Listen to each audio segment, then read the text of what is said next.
Hello.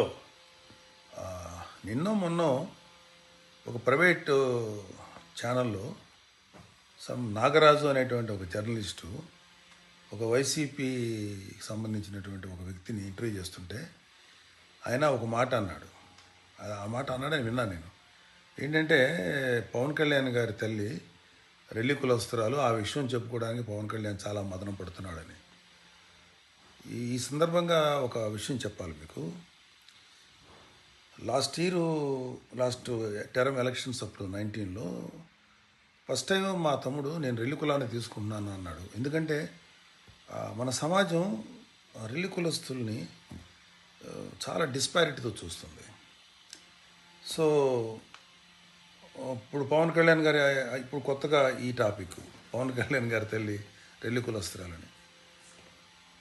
మీకు ఒక మాట చెప్తున్నా, కాపు కులంలో పుట్టినందుకు మేము గర్వపడుతున్నాం.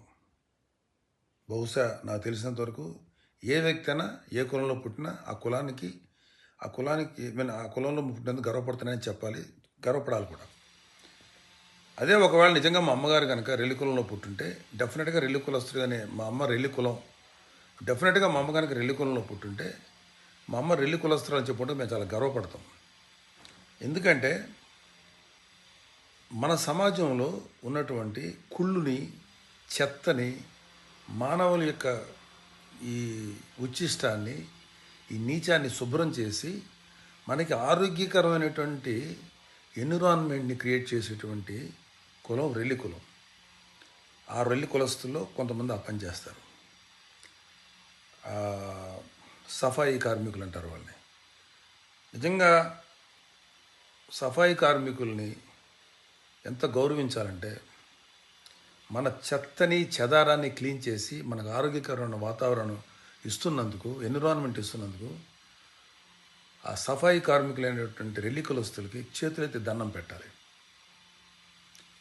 నాకు తెలిసినంత వరకు ఎవరైనా సరే ఒక దుర్గంధ భూయిష్టమైన పదార్థాలని అసహించుకుంటాం, కానీ వాళ్ళు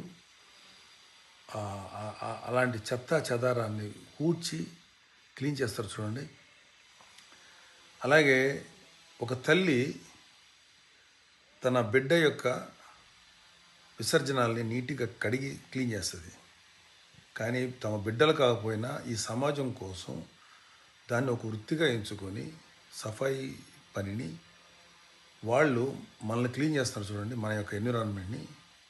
సో మనల్ని ఆరోగ్యాన్ని మనల్ని ప్రేమగా చూసుకునే తల్లి ఎంత గొప్పదో, మన ఆరోగ్యాన్ని, మన యొక్క వాతావరణాన్ని నీట్గా పెట్టేటువంటి రెల్లి కులస్తులు అంత గొప్పవాళ్ళు.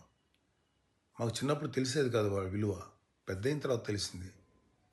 ఇంత కష్టమైన పనిని, ఇంతమంది చేయలేని పనిని వాళ్ళు చేస్తున్నందుకు రెల్లి కులస్తులకి మనం దండం పెట్టుకోవాలి. They are great. నిజంగా మా అమ్మ రెల్లి కులంలో పుట్టుంటే మేము చాలా గర్వంగా చెప్పుకునేవాళ్ళం.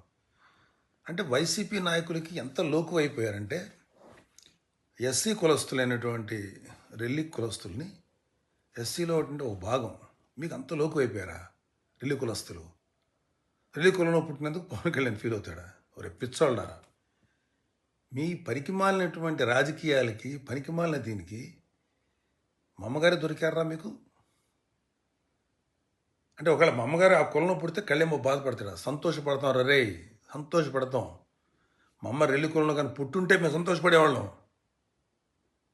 మీలాగా రెల్లి కులస్తులను లేకపోతే ఎస్సీ వాళ్ళను తక్కువ చేసేటువంటి వ్యక్తులం కాదు మేము. మా కులాలు, మతాలు, జాతులతో పట్టింపే లేదు.